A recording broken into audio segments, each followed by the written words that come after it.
जथुमानि जे गाहाय हाबलांग्रा दरखं बेखौ बेखेवबाय सार। दुलाराय बर' फरायसा आफादनि खुंगा 52थि बोसोरसालिया जथुमा जे हाबाफारि सानब्रैनि बेयो दिनैनिफ्राय जागायजेनबाय आरो बेहाय आंखौ गुबैयै गाहाय दरखं मोखां बेखेवनाय बे हाबाफारिखौ मावफुंनो थाखाय बिथांमोना प्रग्रामाव होनाय जादों।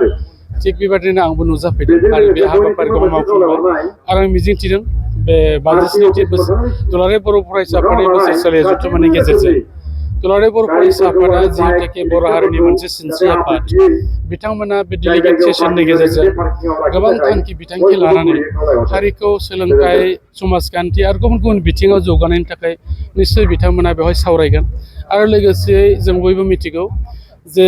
बिटिआर जे शान्ति एकर्ड बे एकर्ड जाखांनायनि उनाव जोंनि ओनसोलाव जिहेतुके बेवहाय गोजोना दा जाबाय लोगोसेयै बिदा फंबायनि गेजेराव जे मोनसे गुबुन हारिनि गेजेराव जोंनि गेजेराव जे मोनसे भुल बुजाबुजि साननाय दंमोन बेबो दिनै गैला। बुंनो थाङोबा जोंनि जे भातृत्व बोध बेखौ जों गिदिंनानै मोनफिनबाय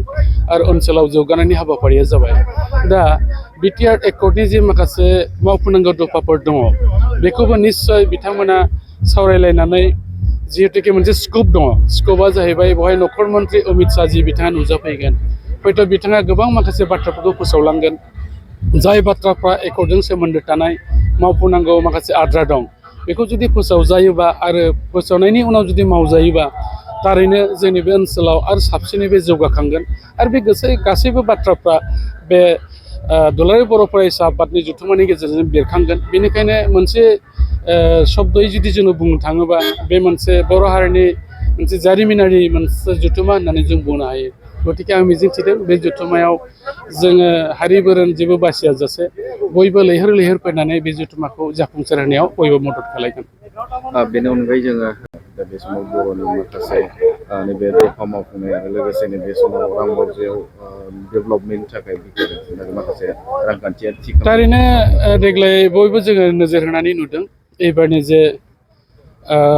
बाजेट प्लेस खालायदों जोंनि मानगोनां फाइनान्स मिनिस्टार अजन्ता नियग बिथांजोआ आरो बिथांखौ बाख्नायजों लोगोसे जोंनि chief minister doctor Himanta Biswa Sarma बिथांखौबो जों बाख्नायनांगोन खारन एबार एसअपिडिनिफ्राय जों नुदों जे गुबुन गुबुन समफ्राव जोंनि बिटिआर ओनसोलाव बिथांमोना 700 कोटि 800 कोटि हरोमोन नाथाय जोङो गोबाव समनिफ्राय जों बुंबाय थादों जे बिटिसि ओनसोलाव जिहेतुके टोटाल आसामनि 12% मानसिफ्राबो थायो आरो बेवहाय जुदि प्लेन बाजेटखौ जों नायोबा गोबां माखासे राङाबो फैनांगौ 12%खौ जों मोननांगौ। बे हिसाबै जों देग्लाय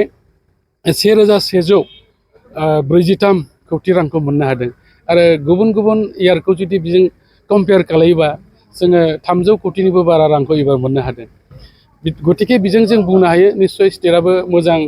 जोंनि थाखाय सानदों बे ओनसोलाव जाहाथे जौगाथों आरो बिदिनो नोंथांमोना जुदि नायोबा बाजेटआव जों जेरैबायदि प्लेस खालायनायखौ मोननो हादों फरायदों 2022-23 मायथाइनिफ्राय लानानै दिनैसिमहालागै बेवहाय गुड विल मिशननि गेजेरजों बेवहाय 700निबो बारा रडसा मावजादों आरो लोगोसेहाय गुबुन गुबुन हेड्सनि गेजेरजों बेवहाय मुख्यमन्त्रि फकिपथ उन्नयन आसनिनि गेजेरजों बेवहाय 400 किल'मिटारनिबो बारा मावजादों। टोटाल जोङो 2022-23निफ्राय लानानै दिनैसिमहालागै 1100निबो बारा जोंनि हान्था मेलानि थाखाय लामाफ्रा मावजानाय जाबाय। गतिके गोबां बिथिङै गोबां आसनिफोर दङ जायखौ खेबसेनो बुंजोबनो हाया सम लागोन। दा आरो मोनसे खोथाया बेनो जे जोंनि गेजेराव हारियानि दांगामानि गेजेराव जाय फेमिलिफ्रा दिनैसिमहालागै सरकारनिफ्राय अनसुंथाइ मोनजोबनो हायाखैमोन बिथांमोननि थाखायबो स्पेसियेलि बे बाजेटनि गेजेरजों जोंनि बिटिआर ओनसोलाव 30 कोटि एक्सट्रा बेखौ हरनाय जादों। गतिके आं सानदों बे बाजेटआ मोनसे जोंनि थाखाय मोनसे जारिमिनारि बाजेट नांगोन जौगालु मोनसे बाजेट आरो बास्तबमुखि मोनसे बाजेट। गतिके बे बाजेटआ एबार जोंनि ओनसोलजों लोगोसेयै आसामनि गुबुन गुबुन नुक एन्ड कर्नारफ्राव जौगानायनि मोनसे बाजेट आरो जों मिजिंथिदों बे रोखोम जुदि स्टेटआ जुदि सानलांबाय थायोबा निश्चय जोंनि ओनसोला रिपिटबाव जौगागोन आरो सेन्ट्रेलि माखासे एक्सट्रा पेकेज थायो बेफोरबो फैगोन। गतिके आं सानदों एबारनि बाजेटआ जोंनि बे हालामनि थाखाय मोजां मोनसे बाजेट। Thank you.